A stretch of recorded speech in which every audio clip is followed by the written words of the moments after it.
Welcome to the infamous edition of the Headstones and Microphones, where we use AI to step into the past through a researched first-person simulation done through creative storytelling of history's most infamous people. Now, let's meet our guest. Welcome to the podcast. Let's start at the absolute beginning, where the public narrative hasn't yet distorted who you were. When and where were you born, and what was your given name? Hi, Calvin. I was born as Karl Heinrich Marx on May 5, 1818. My birthplace was the small rural town of Trier, which sat in the south of Rhenish Prussia, heavily influenced by its proximity to France. What was your hometown and home life like as a child? Trier was a historic place, navigating the tensions of Prussian annexation after Napoleon's defeat. I grew up in a prosperous petty bourgeois household as the third of 9 children. My parents were Heinrich and Henriette Marx. We had deep Jewish roots, with ancestors serving as notable rabbis, but my father, a well-to-do lawyer, converted our family to Protestant Christianity in 1824 so he could continue his legal career without state discrimination. Sadly, childhood was shadowed by loss. Most of my siblings died of tuberculosis before reaching their prime. But we lived a comfortable, intellectual life, and I became close friends with the von Westphalen family nearby, establishing a bond with Baron Johann Ludwig von Westphalen and his daughter Jenny, who would later become my wife. Was there a story behind your name, or a nickname that stuck with you? I didn't have many grand aliases in my youth, though later in life, my close friends and family affectionately called me Moore, or the Moore, because of my dark complexion and dark, unruly hair. What were you like as a child, and how many years of schooling did you actually attend? I was a bit headstrong, certainly argumentative, but my school performance was rather average early on. From 1830 to 1835, I attended the Friedrich Wilhelm Gymnasium in Trier for my secondary education. The school's director was a liberal thinker, which drew a lot of suspicion from the local Prussian authorities. After graduating high school at 17, I went on to university. I spent 2 semesters studying philosophy and literature at the University of Bonn, before transferring to the University of Berlin to study law, history, and philosophy, eventually completing my doctoral thesis in 1841. So, counting university, I had over a decade of rigorous formal schooling. Let's talk about your early run-ins with the law. Before the world knew your name for your most infamous actions, what was your very first arrest or interaction with law enforcement, and what were the consequences? Long before I was an exiled radical, I was simply a troublesome student at the University of Bonn.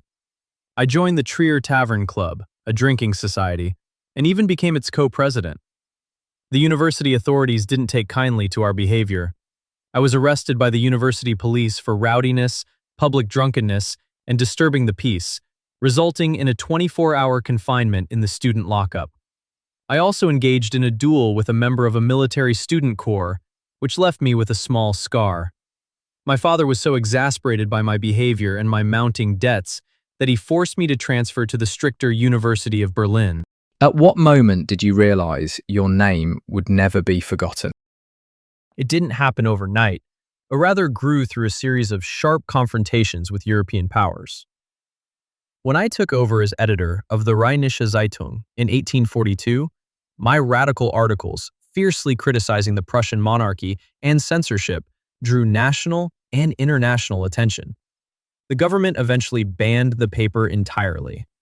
By the time Friedrich Engels and I published the Communist Manifesto in early 1848, right on the cusp of revolutions erupting across Europe, the ruling classes began to view my name as synonymous with the specter of global upheaval. Did fame make you more dangerous, or did it simply expose who you already were? The notoriety did not change my core principles. It simply provided a broader canvas for my ideas and weaponized them against existing power structures. It exposed my unyielding conviction that capitalism is inherently unstable and bound to be replaced. As my writings reached more workers, the authorities found my existence increasingly threatening, which triggered a domino effect of expulsions from France, Belgium, and Germany. Who do you believe betrayed you first? A person, society, or your own instincts? I always viewed history through the lens of class struggle rather than personal betrayal.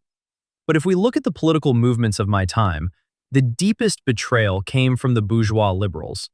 During the 1848 revolutions, they initially stood with the working class against absolute monarchies. But they quickly panicked, compromised with the old regimes, and turned their backs on the proletariat to protect their own property and status. What was your most unique habit or a random fact about you that would surprise people? People see me as a stern, unyielding theorist, but I had a chaotic personal life.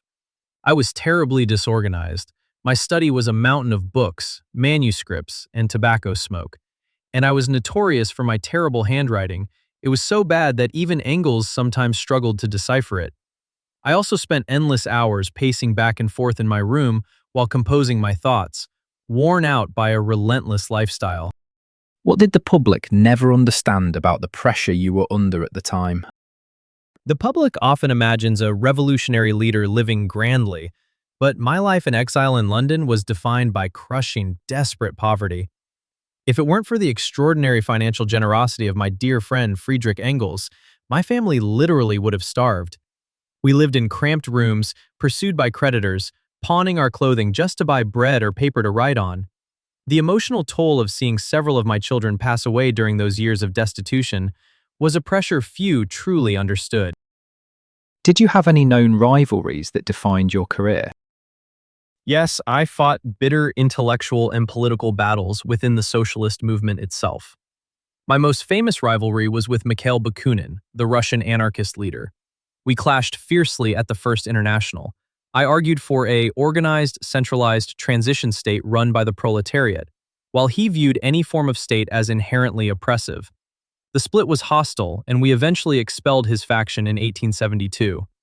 I also had deep disagreements with Ferdinand Lassalle, whose state-assisted reformism I found dangerously naive. What personal battles were you fighting privately while the world was watching? My own body was a constant war zone. I suffered from a terrible, agonizing skin condition called hidradenitis suppurativa, severe boils and carbuncles that covered my body. They made it painful to sit, walk, or write for months at a time. I used to joke that the bourgeoisie would have reason to remember my carbuncles until their dying day. I also battled chronic liver problems, hemorrhoids, and regular bouts of exhaustion. What was your darkest moment, and was there ever a time you wanted to walk away from it all? The darkest moments were undoubtedly the deaths of my children in our bleak London flats, particularly my son Edgar, whom we called Mush. Losing him broke my heart. There were times when the combination of personal grief, extreme poverty, and the infighting within revolutionary circles made me feel utterly defeated. Yet I could never walk away. The scientific critique of political economy was a task I felt duty-bound to complete. What truth was hardest to escape when you were alone at night?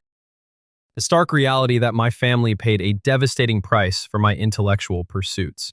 I had dedicated my entire existence to liberating the international working class, yet I could barely provide basic stability, health, or comfort for my devoted wife Jenny and our children. When the law finally closed in, how exactly were you brought to justice? Walk me through the final arrest, the charges that ultimately stuck, and the legal outcome of your trials. My justice did not come from a single dramatic trial or prison sentence, but through systematic banishment. In 1849, after supporting democratic uprisings, I was put on trial in Cologne on charges of inciting armed rebellion. I actually turned the trial into a political lecture and was acquitted by the jury. However, the Prussian government simply revoked my citizenship and expelled me anyway. Banned from Prussia, France, and Belgium, I became a stateless person and spent the rest of my days in London, where British authorities largely left me alone to write, choosing to monitor rather than arrest me. What's the craziest rumor ever told about you? And what part of your story has been exaggerated the most? The reactionary press loved to paint me as the dark, conspiratorial puppet master behind every strike, riot, and political assassination in Europe, operating a vast secret network of destruction. In reality, I was a cash-strapped researcher spending my days sitting quietly in the reading room of the British Museum, buried under blue books and economic statistics. What is the biggest misconception people have about your life? Many believe I was a rigid, cold-hearted dogmatist who hated everything about capitalist society. In truth, I openly acknowledged in my writings that capitalism was an incredibly powerful, revolutionary force that shattered feudalism and unlocked unprecedented technological and productive capabilities for humanity. My point was simply that its internal contradictions would inevitably lead to its undoing. What would surprise people most about your ordinary human side? Despite the gravity of my work, I was a deeply affectionate father. I loved playing games with my daughters, letting them climb all over me, reading Shakespeare and Cervantes aloud to them, and taking the family on long, joyful Sunday picnics on Hampstead Heath. When, where, and how did you pass away? I passed away on March 14th, 1883, at the age of 64, in my home in London. My health had completely collapsed after the death of my beloved wife Jenny in late 1881 and my eldest daughter just months later. The official cause was an uncontrolled bout of bronchitis and pleurisy. Was your downfall caused more by your own flaws or by the world changing around you? My physical decline was a result of a lifetime of self-neglect, poverty, and relentless work. But politically, I did not see it as a downfall. I viewed my life as a single chapter in an unfolding historical process. The world was industrializing just as I predicted, and the labor movements growing across Europe were proof that the material conditions were shifting, even if the ultimate revolution did not happen in my lifetime. What past regrets did you carry with you to the end? If you could erase one decision from your life, would you? Or was it necessary to become who you were? My final years were quiet, and my thoughts were consumed by the loss of my family members rather than regrets about my theories. If I could change anything, it would be to shield my wife and children from the miseries of our poverty. But as for my life's work, it was an absolute historical necessity for me to pursue the truth of how the world functions. What scared you more? Getting caught, losing power, or being forgotten? None of those. I never sought personal power.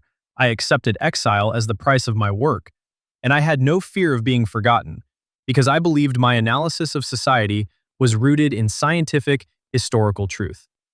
What concerned me was the thought that the working class might lose its revolutionary consciousness or become co-opted by superficial reforms. When you look back now, do you see yourself as the villain, the hero, or something in between? I did not look at myself through such moralistic categories. History is not driven by heroes or villains, but by economic forces and class interests. I was simply an analyst and a revolutionary who provided the proletariat with the intellectual tools to understand their own chains and, ultimately, to break them. Karl, do you have any closing remarks about the interview or the stories you shared that you would like to share with the listeners before signing off? Only that the world must be understood changeably. The philosophers have only interpreted the world in various ways. The point, however, is to change it. Thank you for the conversation. And that wraps up another conversation from Beyond the Grave. Thanks for joining us on the Headstones and Microphones podcast. Remember, do better with the life you have been given and choose to do good in this life. Please help spread the word by sharing and following the pod.